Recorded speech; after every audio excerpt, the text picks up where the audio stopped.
Pues bueno, para el siguiente proyecto vamos a realizar un análisis de los datos socioeconómicos de una ciudad a partir de la estadística descriptiva.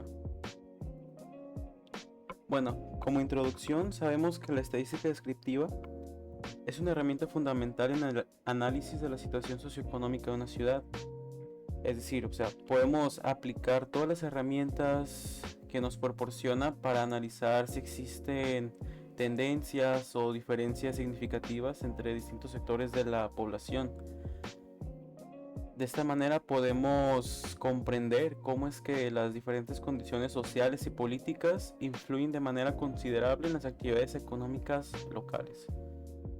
Por lo tanto, durante esta investigación y este proyecto vamos a aplicar estos procedimientos, técnicas y herramientas de la estadística descriptiva para poder así comprender mejor la economía de nuestra ciudad.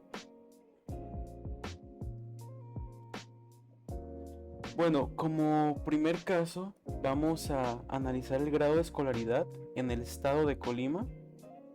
Esta información se encuentra en el INEGI tras el Censo de Población y Vivienda 2020. Bueno, esta es una muestra de 100 habitantes. Según estos datos podemos hacer diferentes inferencias. Por ejemplo, podemos decir que, observando la tabla, si observamos el valor de HI que corresponde a la frecuencia relativa acumulada, podemos observar que el 52% de la población del estado tiene un grado de escolaridad que corresponde a educación básica para abajo, es decir, secundaria para abajo. Por lo tanto, tan solo el 48% tienen estudios mayores a educación básica, que serían, por ejemplo, preparatoria o licenciatura. Ahora sí nos vamos al grado de escolaridad, pero ahora únicamente en la ciudad de Villa de Álvarez. Podemos ver que este número mejora un poco, ya que sola es menos del 50% de la población la que tiene un grado de escolaridad básico o nulo. Por lo tanto, la media de personas con un grado de escolaridad mayor a este es mayor, es del 51.5%.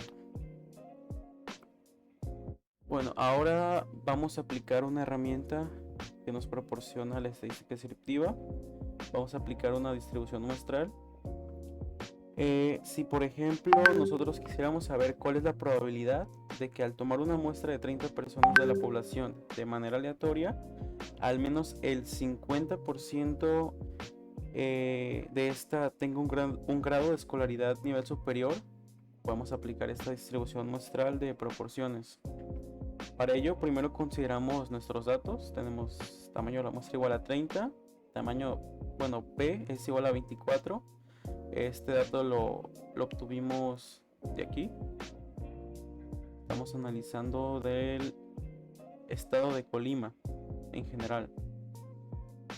Entonces vemos que P es igual a 24.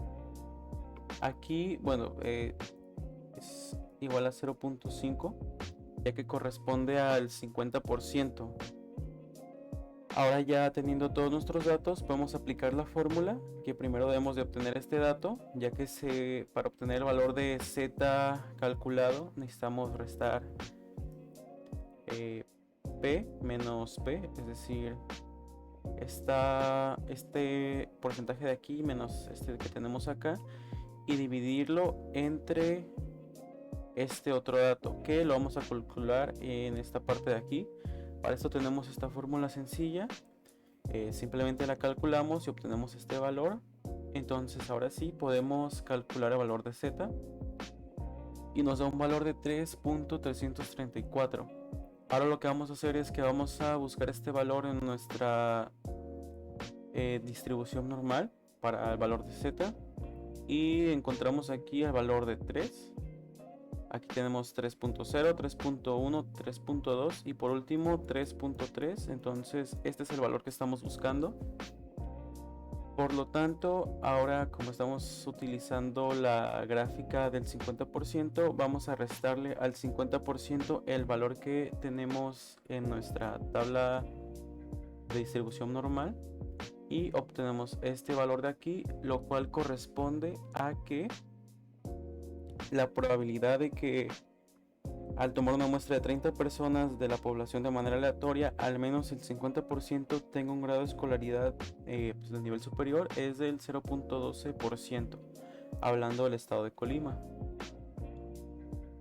Y pues bueno, otro aspecto importante para analizar en el sector socioeconómico de una ciudad, obviamente es el ingreso o salario mensual promedio por año. En este caso vamos a analizar para trabajos informales como para trabajos formales. Aquí tenemos nuestros datos, podemos ver cómo los tenemos agrupados desde 2020 hasta el 2023, considerando únicamente el primer y último trimestre de cada año. Aquí podemos ver cómo el salario va aumentando, pero más adelante vamos a ver que no necesariamente esto implica que aumente el salario, sino que tiene una relación con la inflación. Y de igual manera aquí tenemos para trabajos formales. Y pues bueno, en este caso lo que nos interesa es analizar qué tan dispersos se encuentran estos valores, el uno con respecto al otro. Para ello podemos aplicar la desviación estándar, que la obtenemos aplicando esta fórmula de aquí.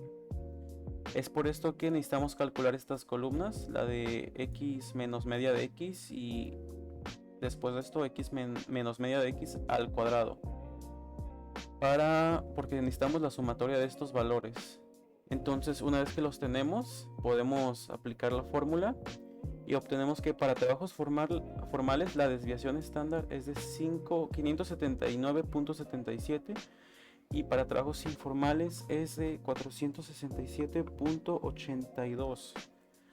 Y pues si interpretamos esto, obtenemos que lo anterior representa la variación del salario de cada trimestre con respecto a la media.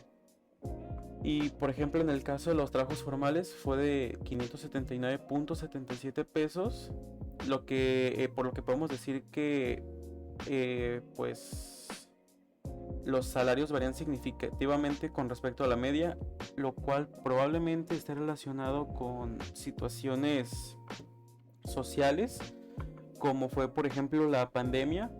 Por eso es que hubo una gran variación, ya que mucha